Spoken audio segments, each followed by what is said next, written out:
You've seen him on Stand and Deliver, a Golden Globe nominated role. You've seen him on La Bamba, Courage Under Fire. The list goes on. But without further ado, I would like to welcome to the show Lou Diamond Phillips. Lou, welcome to Joy on Paper. Thank you so much, Bria. Thanks so much for having me. I am absolutely thrilled and delighted. I'm in the studio where there is a camera, and I'm holding up your book right now for the listeners who may be watching on the YouTube channel.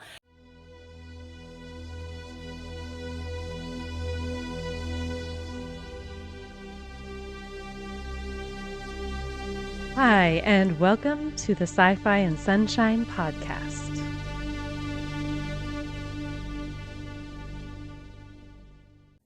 Hi, this is Bria. I'm a running mom and a speculative fiction author here at the Sci-Fi and Sunshine podcast.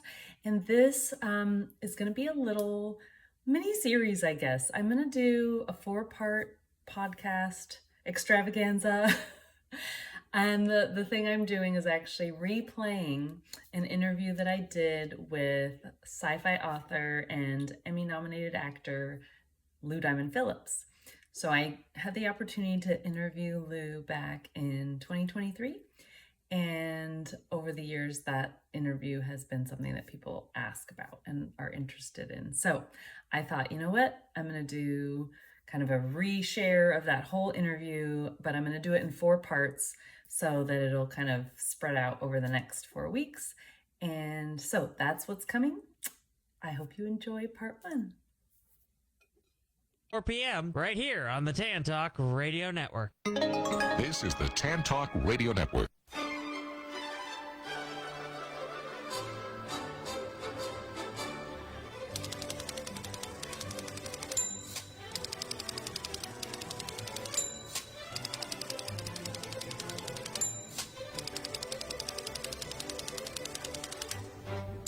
Hi, it's me, but I'm not Patsy. I'm Bria, filling in at Joy on Paper Radio, where you, the listener, gets to learn all about the story behind the book.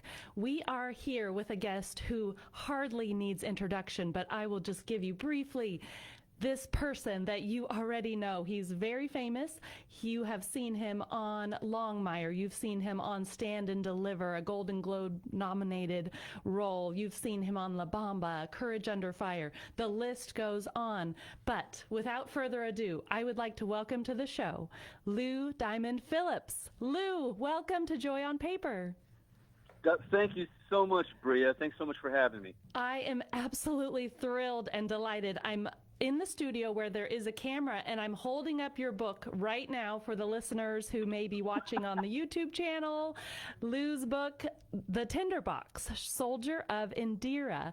And this sci-fi novel is absolutely incredible. I loved your book so much, and I want to talk to you about this book. And can we just start a little bit behind the journey?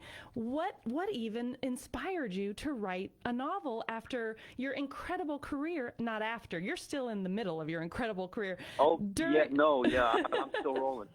During your incredible career as a legendary actor, you took up the pen and decided to write a science fiction novel. Can you tell us a little bit about that journey? Were you writing as a young kid, or did it kind of happen on your journey in the midst of acting? I back up, and it's funny because my dad, George, who lives down in Texas and grew up in North Carolina, he's a Navy guy. You know, I'm a middle-class kid, and around the age of 12, he said, well, son, what do you think you want to do for a living? And I told him I wanted to be a writer. And oh my he said, goodness. well, you might want to, he said, you might want to pick something, where you can make more money.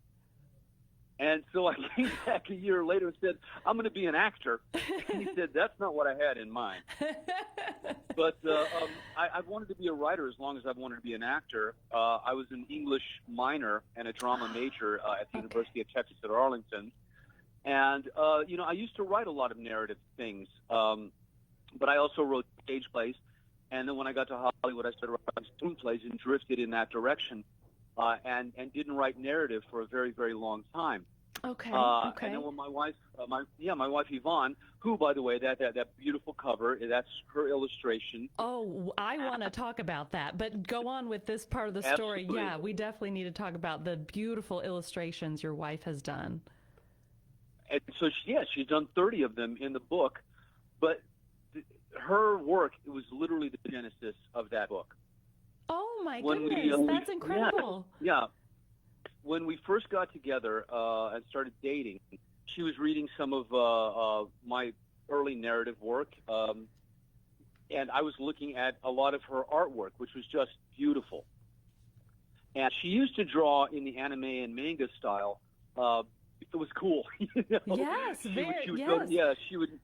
I can actually, as you say that, looking right here in the book that I have in front of me, I can see that inspiration tied into some of the way she does the art. Exactly. But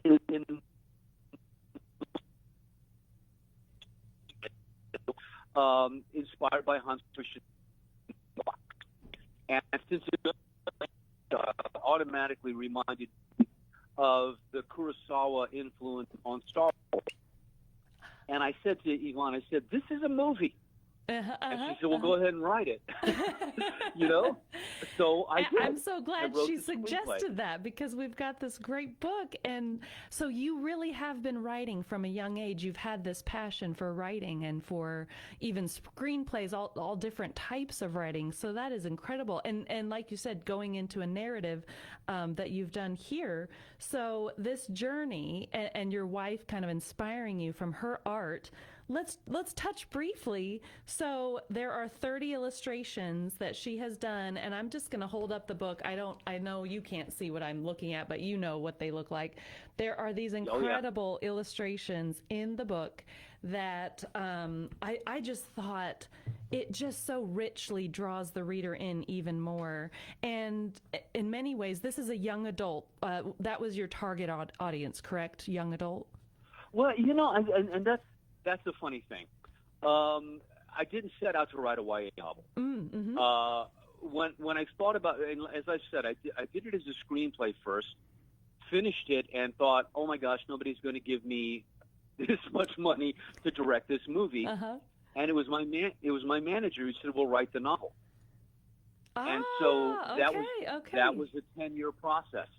Because my day job kept getting in the way. Sure, as happens with a lot of writers. Yes, so yes, understandable. Exactly. Yeah. Well, can I ask you a little bit about your process as a writer when you go to sit and work on your book? And you may have heard these terms before. The plotter is the person who outlines a lot before they even start those first narrative, sentences. The pantser flies by the seat of their pants. The story kind of comes in a discovery type way. Do you fit in either of those two categories? I am much more a plotter, and that where you have definite structure and there's a dramatic arc. And all of that. The thing about the Tinderbox, the first book, was that the plot was already there in place based on the Hans Christian Andersen short story. Right. And do you know, I was an English major. I have done a lot of reading in my day. I was not familiar until I picked up your book. I was not familiar with that fairy tale, and talking to other people, I don't know how popular that fairy tale is, but I love that you drew from one that you knew, and you had this, draw to tell that the was story. Yvonne. Oh, that was Yvonne. It was 100% okay. Yvonne. Okay. She was going to do the graphic novel based on it, and she chose it specifically because it was a more obscure HCA than say The Little Mermaid or something. Sure. And so the funny thing is that when I got around to actually writing the book, I set it in space. I did not set out to write a YA novel. I did not set out to write a science fiction. But I thought, I love it. It fell into place only because I thought if we do make the movie, science fiction is still big. Game of Thrones hadn't happened yet. Okay. But I quite often refer to the novel as a sci-fi fantasy. Yes. Because it very retains appropriate. It retains, kings and queens and princesses and whatnot.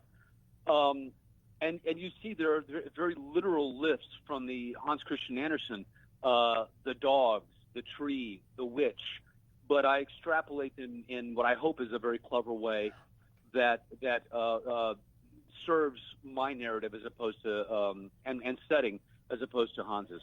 Absolutely. As a reader and a fan of your book, I thought you phenomenally tied those things together. I ended up finding the Tinderbox original fairy tale to read after I finished your book, and I thought, oh, what clever ways to tie in the original to what you've done here and taking this almost Shakespearean. I mean, you've got the star-crossed lovers tied in there as well. That is exactly right, and that was a huge touchstone. Yes. Romeo and Juliet. It's all there. Exactly, and all these elements that you managed to tie in. Sometimes I think, as a writer myself, I can bite off more than I mean to chew. And so the way that you've incorporated so many beautiful themes, universal themes of, you've got this it's set in a different galaxy, but you've got these two warring races that are separated by a literal schism in space, which I don't want to give away too much of the book, because I want the people listening who haven't had the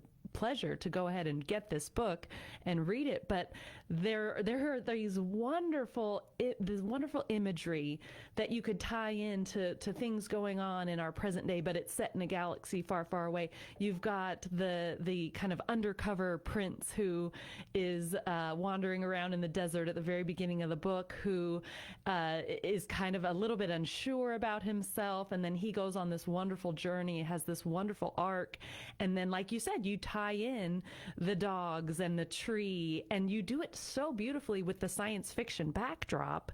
I mean, it's absolutely delightful, all these different, the different creatures. So, for example, let's talk a little bit. There is an illustration in the book of what the creature is called, a burden. And I thought that was such an interesting, clever creature. Tell us a little bit about how you came up with some of these. There's the worm that's like a rat-like creature. There's the hydrides. How did you come up with some of these sci-fi elements? Well, and that was part of the fun of the book, is creating that mythology and giving a setting and a place that was so complete that the reader, was immersed in it. And creatures like the burden, and the worm, which is, basically short for vermin. Sure. Yeah. It's all wordplay, and I totally drew that from Lewis Carroll and Through the Looking Glass, and even the world building as far as the belief system goes. I recently reread this with my daughter, but Watership Down. I mean, Richard Adams created a whole belief system for rabbits. Right. Yes.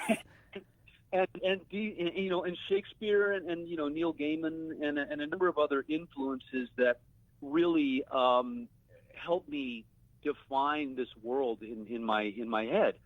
The funny thing is that when I started writing the book and Yvonne was going to do new illustrations for it, her original touchstones were anime, but also a real German woodcut pen and ink style, and that's what I thought was very appropriate for the book. Very much like what's his name, the illustrator for Alice in Wonderland.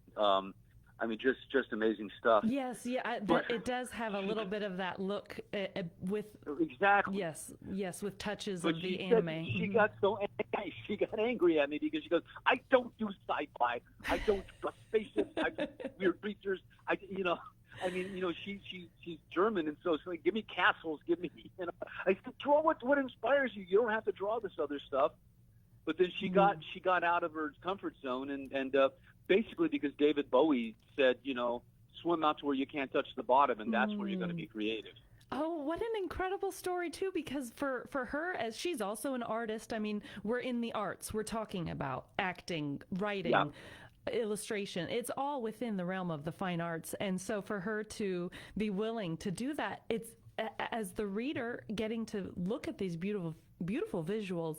I'm so thrilled that she went ahead and took that plunge to go outside of her norm to explore, because it's an incredible result, and it really serves the story so well. And she got to do a few castles in here too, which is a lot of fun to see the king and queen and the Allegra in her robes and just the beautiful castle type imagery that's also in there, which again you labeled it so well, the sci-fi fantasy. It's a genre that's a little bit more niche because you've got the hard sci-fi writers like Asimov and Niven and some of those classic storytellers, and then one of the authors that I've really fallen in love with from recent years is Jeffrey Carver's works. If you've never read him, he has a very similar niche of science fiction with that heavy fantasy involved. And I often think of Star Trek when I read his, because it's very much a group of people flung together. Some are alien. There's your main character who's kind of the human that you follow this character through all these journeys throughout the galaxies. And in many ways, that's what we're looking at here with the science fantasy, with the kingdoms, like you said, with the but there's also these wonderful sci-fi elements that are also pretty, standard sci-fi. You've got an android character that he encounters. You've got the little again, I'm trying not to give too much away, but you've got the little orb that follows him around that we won't get to how he even gets to some of these things, but those wonderful, and there's a big mystery element. So you've got mystery, you've got a little bit of romance, you've got fantasy. There are so many great threads in there.